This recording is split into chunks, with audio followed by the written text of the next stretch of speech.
Katika savana tulivu za Afrika kuna kiumbe ambacho hakihitaji kelele kuleta hofu. Hakimbii bila sababu, lakini akisimama mbele yako, tambua kuwa muda wa maisha yako unaanza kuhesabika. Mwili wake ni mrefu, kasi yake ni ya kutisha, na mdomo wake mweusi ni onyo la mwisho. Kiumbe huyu wa Afrika ni nyoka, lakini huyu si nyoka wa kawaida.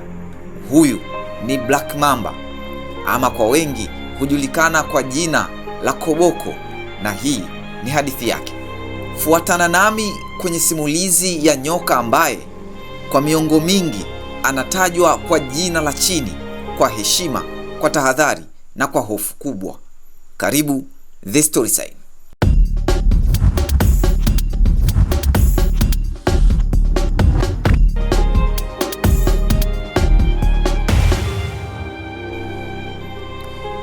Duniani kuna nyoka wengi wanaotajwa kuwa hatari. Wapo wenye sumu kali kupita maelezo, wapo wanaoua watu wengi zaidi, na wapo ambao jina lao peke yake linatosha kufanya damu ya mtu igande. Miongoni mwao mara nyingi hutajwa majina haya matatu ya kutisha. Moja, Inland Taipan. Hawa hutokea Australia, anayejulikana kwa kuwa na sumu kali zaidi miongoni mwa nyoka wa nchi kavu. 2, Snow-Skulled Viper. Nyoka huyu ni mdogo, lakini anayeaminika kusababisha vifo vingi vya watu kuliko aina nyingine kwa sababu ya ukaribu wake na makazi ya binadamu na tabia yake ya kung'ata haraka. Namba 3 ni Black Mamba. Huyu ni nyoka anayepatikana Afrika pekee, kusini mwa jangwa la Sahara. Na leo tupo hapa kumjua zaidi. Black Mamba ni nani hasa? Jina lake la kisayansi ni Dendroaspis polylepis. Ni mmoja wa nyoka wanaohofiwa zaidi barani Afrika. Anaishi katika sehemu mbalimbali za Afrika kusini mwa jangwa la Sahara, hasa katika maeneo ya savana, vichaka, miamba na vilima vya mawe vya Afrika Mashariki na Kusini. Kitu cha kwanza kinachowashangaza watu wengi ni hiki: kwa nini nyoka huyu anaitwa Black Mamba na ikiwa kwa rangi yake ya mwili wake si mweusi? Ndiyo, hili ni jambo ambalo wengi hujiuliza. Mwili wake mara nyingi huwa wa kijivu, kahawia au kahawia iliyokolea, wakati mwingine ukiwa na mwonekano wa kijivu iliyofifia. Jina Black halikutokana na ngozi yake ya nje, bali limetokana na rangi nyeusi ya ndani ya mdomo wake, ambao huonyesha anapojihami au anapotishia adui. Na hapa ndipo hofu huanza. Fikiria uko polini au kwenye eneo lenye mawe au karibu na shimo la zamani la mchwa. Kisha mbele yako anainuka nyoka mrefu, mwembamba, mwenye mwili wa kijivu. Halafu anafungua mdomo wake na ndani yake kuna giza jeusi lisilo la kawaida. Ni picha ambayo mtu akiiona mara moja, mara nyingi hawezi kuisahau. Black Mamba pia ni mrefu sana.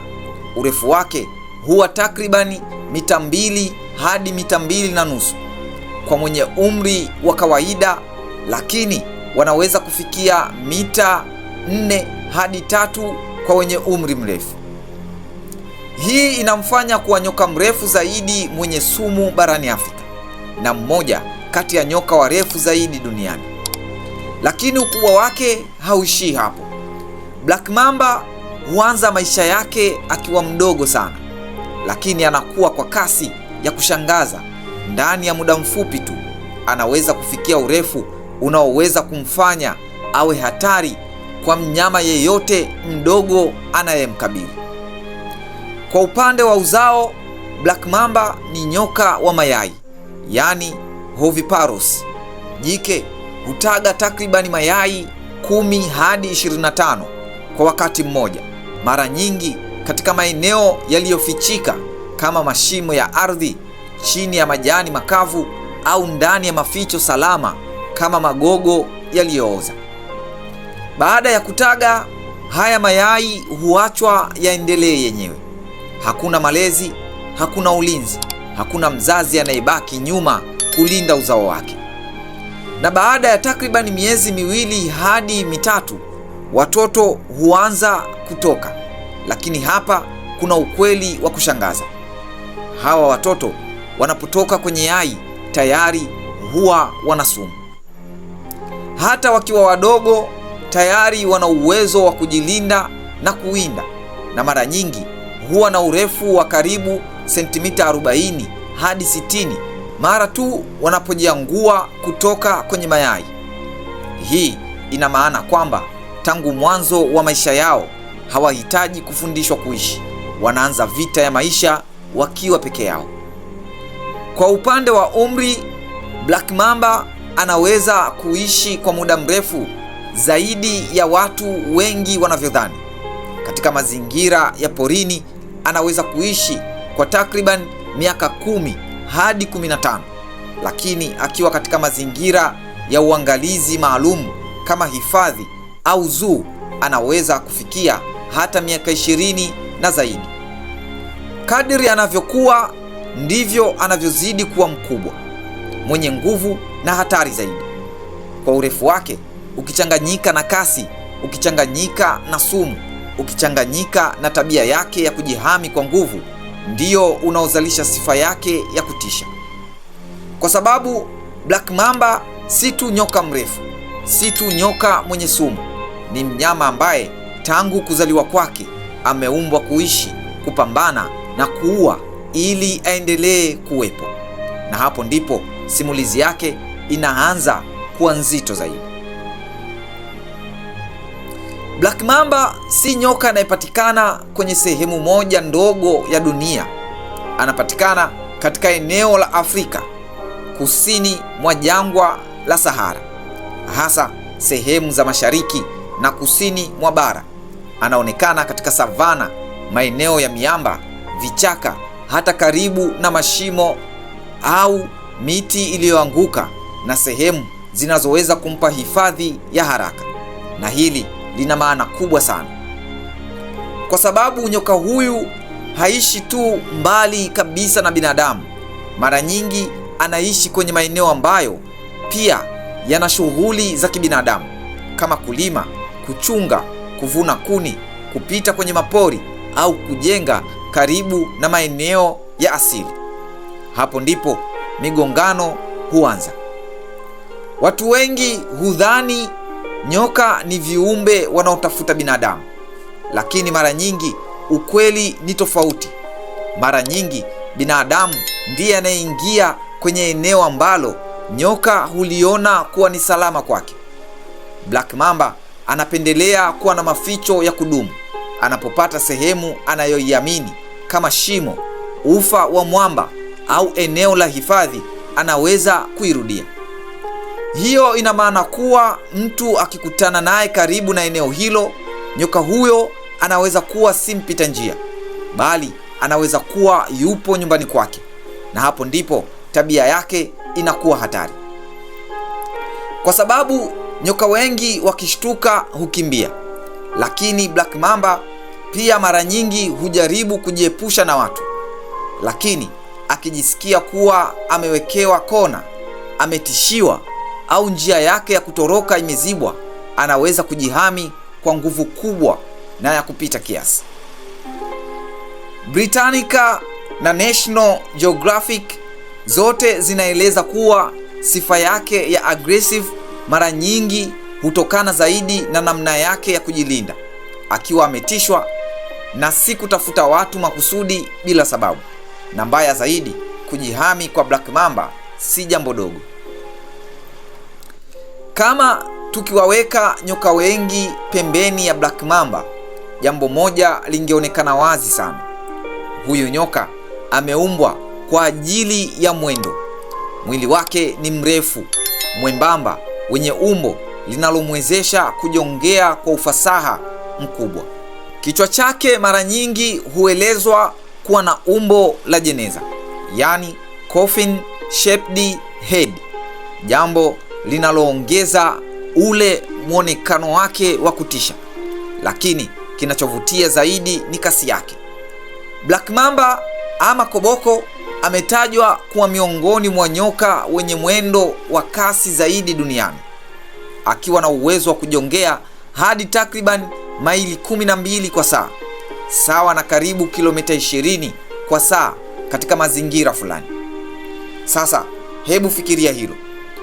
Mtu akiwa ameshtuka porini, tayari moyo unapiga kwa nguvu, miguu ikitetemeka, macho hayafikiri kwa utulivu. Halafu mbele yako kuna nyoka ambaye si tu ana sumu kali, bali pia ana uwezo wa kujongea kwa haraka kiasi cha kufanya uamuzi wako wa sekunde moja uwe tofauti kati ya kuokoka na kuingia kwenye hatari. Ndiyo maana simulizi nyingi kuhusu koboko zimejaa taharuki, si kwa sababu tu ya sumu yake, bali kwa sababu ya muonekano wake, urefu wake, namna anavyoinuka na kasi yake ya kujongea. Vyote kwa pamoja huunda hofu iliyo na ajabu. Koboko anaweza pia kuinua sehemu kubwa ya mwili wake juu ya ardhi pale anapojihami. Hilo humfanya aonekane mkubwa zaidi, wa kutisha zaidi na wa karibu zaidi kuliko alivyokuwa sekunde chache kabla. Kwa mhanga, hilo si jambo la kawaida.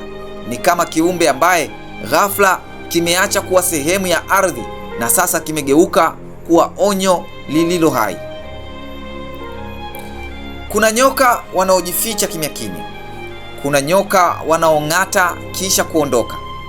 Kuna nyoka ambao kabla ya kushambulia wanaweza kuonesha wazi kabisa ya kuwa hutakiwi kusogea tena, na koboko ni mmoja wao.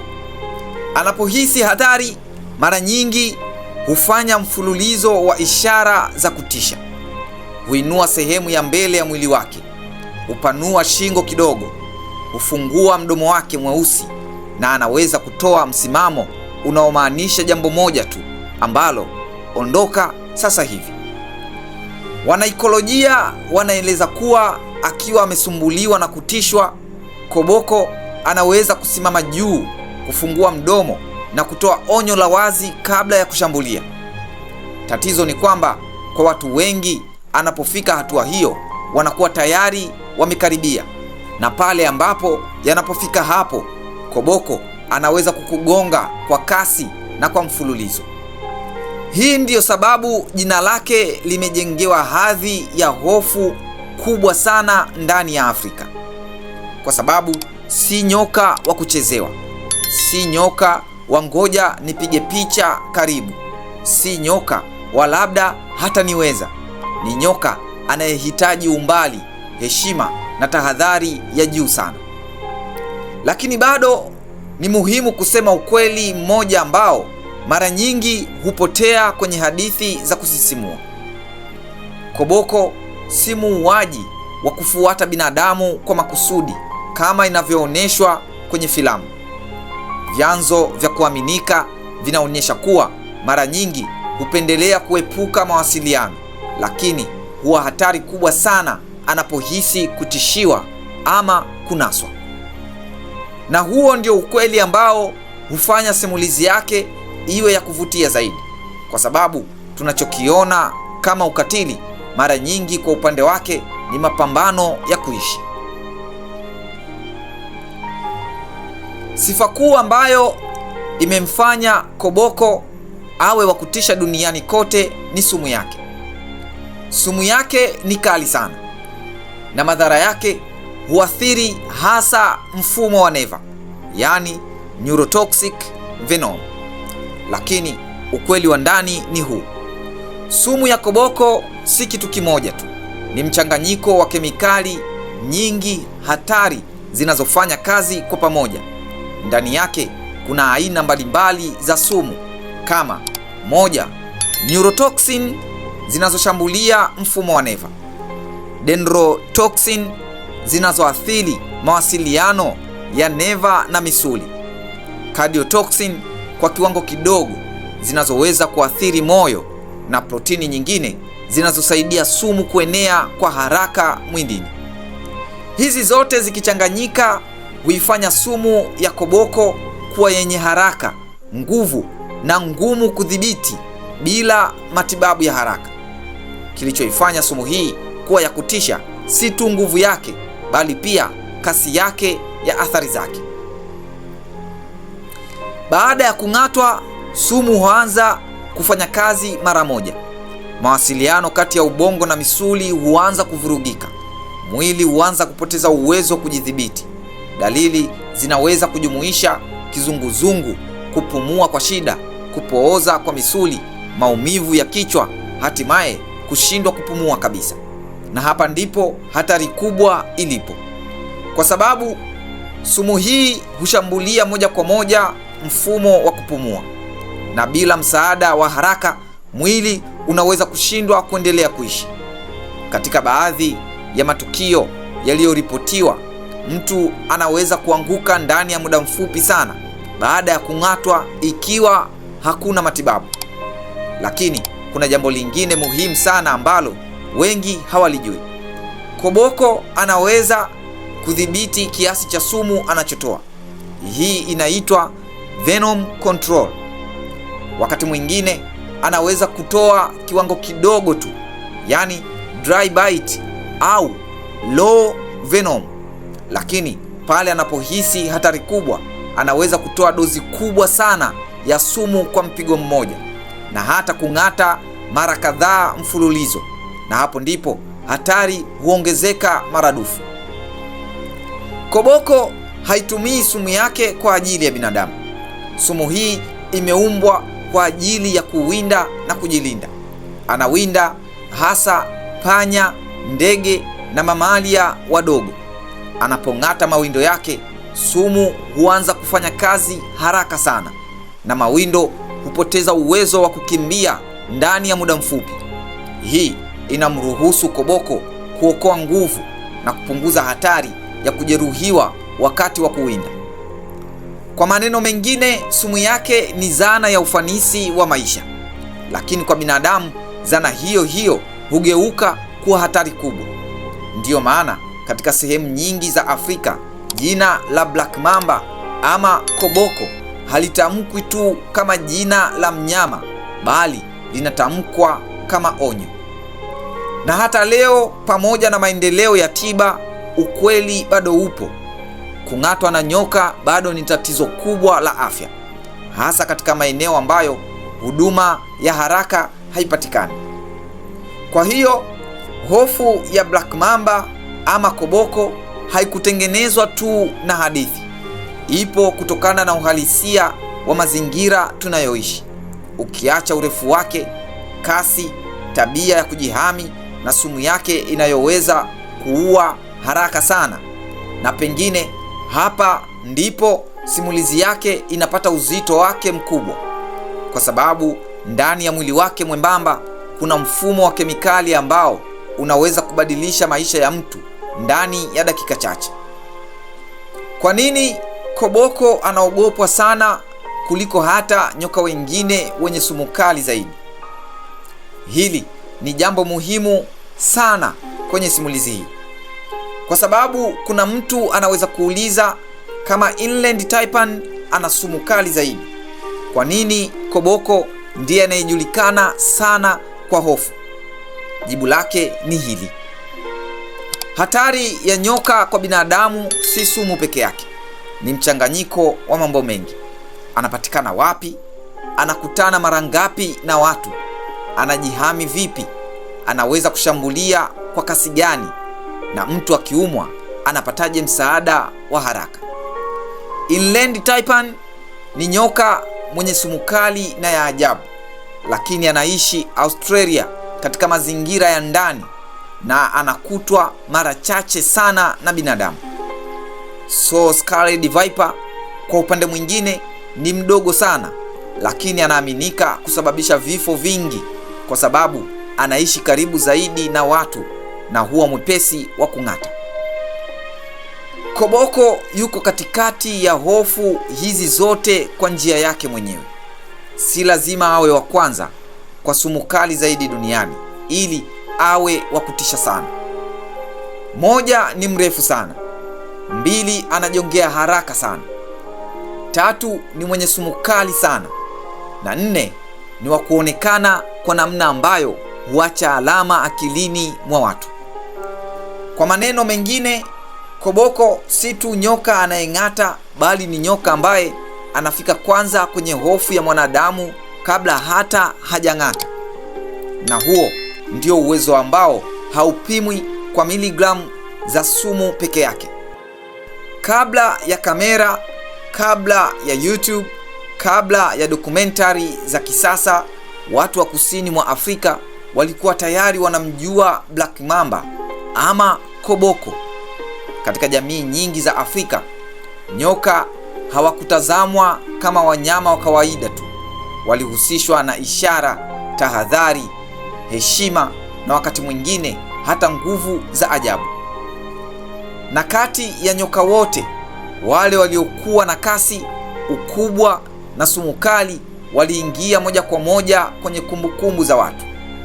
Koboko akawa mmoja wa wale viumbe ambao hatari zao hazikutembea kwa maandishi kwanza, bali zilitembea kwa simulizi. Mchungaji akamwambia mwenzake, mkulima akamwonya mtoto wake, msafiri akamsimulia mwingine njiani, na taratibu koboko akageuka kutoka kuwa nyoka wa porini na kuwa jina la tahadhari. Ni rahisi sana kwa hadithi za aina hii kuzidiwa na chumvi, lakini hata ukiondoa chumvi yote ya usimulizi wa mdomo, kitu kinachobaki bado kinatosha kutisha, kwa sababu hata vyanzo vya kisasa vya kitaalamu vinasema wazi, koboko ni moja ya nyoka hatari zaidi barani Afrika. Kwa hiyo heshima aliyopewa na watu wa kale haikutokana tu na ushirikina. Sehemu kubwa ilitokana na uzoefu halisi uliotokea baada ya kukutana naye. Na labda hapa ndipo simulizi yake inapokuwa nzito zaidi, kwa sababu mara nyingi tunapozungumza kuhusu wanyama wa kutisha, tunazungumza kana kwamba ni wabaya kwa asili.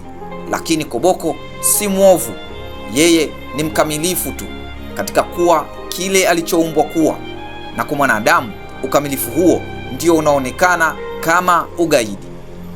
Hebu fikiria, ni asubuhi, jua limeanza kupanda juu ya savana. Kuna ukimya wa kawaida wa porini ama vichakani. Nyasi ndefu zinatikisika kwa upepo mdogo. Mbele kidogo kuna miamba na shimo la zamani la mchwa. Mtu anapita, labda ni mchungaji, labda ni mkulima, labda ni mtu aliyekuwa anakusanya kuni. Kisha ghafla kuna mwendo wa kijivu karibu na ardhi. Mwanzoni unaona kama ni kivuli, sekunde inayofuata unaona ni mwili mrefu, kisha kichwa kinainuka, na kabla hujaelewa vizuri, mdomo mweusi umefunguka mbele yako. Hapo hakuna muda wa ushujaa wa sinema, hakuna muda wa ngoja niangalie vizuri. Ni sekunde chache sana ambazo mwili wa binadamu hujawa na hofu ya asili. Na hii ndiyo sababu koboko amekuwa tofauti, kwa sababu kuna wanyama ambao ni hatari ukiwafuata, lakini koboko ni miongoni mwa wale ambao hata muonekano wa kukutana nao tu unaweza kuanza kuandika simulizi ya hofu kichwani mwako kabla tukio lenyewe halijaisha. Ndiyo maana jina lake limeendelea kuishi katika dokumentari, tafiti, makala na simulizi za watu, kwa sababu si nyoka wa kawaida katika taswira ya binadamu. Ni nyoka ambaye uwepo wake unatosha kugeuza mazingira ya kawaida kuwa eneo la tahadhari. Sasa kufikia hapa, lazima tuseme ukweli wa mwisho. Mara nyingi binadamu anapotengeneza hadithi kuhusu mnyama hatari humfanya mnyama huyo aonekane kama monster. Lakini mara nyingi monster wa kweli si mnyama, ni namna binadamu anavyoingia kwenye mazingira bila kuelewa yaliyomo kwenye mazingira hayo. Koboko haendi mjini kutafuta watu, haendi sokoni kutafuta waathirika, haendi mashambani kwa chuki. Yeye anaishi maisha yake ya nyoka. Anatafuta hifadhi, anatafuta chakula, anakwepa hatari, na anapotishiwa anajibu kwa kile alichopewa na asili. Na mara nyingi jibu lake linaweza kuwa kifo, na ndiyo maana lazima aheshimiwe kwa tahadhari kubwa sana. Lakini bado si sahihi kumfanya aonekane kama kiumbe wa uovu wa makusudi. Hii ni muhimu kwa simulizi yoyote ya kweli, kwa sababu The Storyside haisimulii kwa lengo la kutisha watu tu. Inasimulia ili watu waone ukubwa wa dunia, hatari zake na ukweli wa viumbe wake. Na ukweli kuhusu Koboko ni huu: ni moja ya nyoka wa kushangaza zaidi, wa kutisha zaidi, na wa kuheshimika zaidi katika bara la Afrika. Na sifa hiyo haikutokana na uvumi mtupu, ilikuja kutokana na ukweli wake halisi. Kwa hiyo kama tungeweka pamoja nyoka hawa watatu pamoja na niliyotaja mwanzoni, Inland Taipan angechukua taji la sumu kali zaidi. So Scarlet Viper angeingia kwenye mjadala wa nyoka anayeua watu wengi zaidi.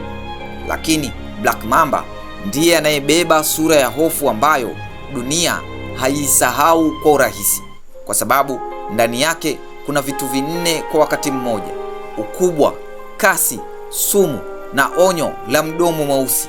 Na pengine hicho ndicho kinamfanya awe tofauti sana, si kwa sababu yeye ndiye nyoka pekee hatari duniani, bali kwa sababu akitajwa, akili ya mtu haioni tu nyoka, inaona savana ya Afrika, ukimya mzito, mwili wa kijivu ukijongea kwa haraka, kichwa kikinyanyuka juu na mdomo mweusi ukifunguka kama mlango wa mwisho wa tahadhari. Huyu ndiyo Koboko, na kwa wengi huyu si nyoka tu, huyu ni hofu yenye mwili. Je, unafahamu nini kuhusu Black Mamba ama Koboko? Tuambie maoni yako kwenye comment. The Storyside tunakusimulia kila hadithi za Afrika na dunia kwa namna isiyosahaulika. Ni mahali ambapo tunafanya historia haiishi, bali inaishi kupitia simulizi zetu. Usisahau kusubscribe, kulike na kushare simulizi hii kwa wengine. Tuonane kwenye simulizi inayofuata hapa The Storyside.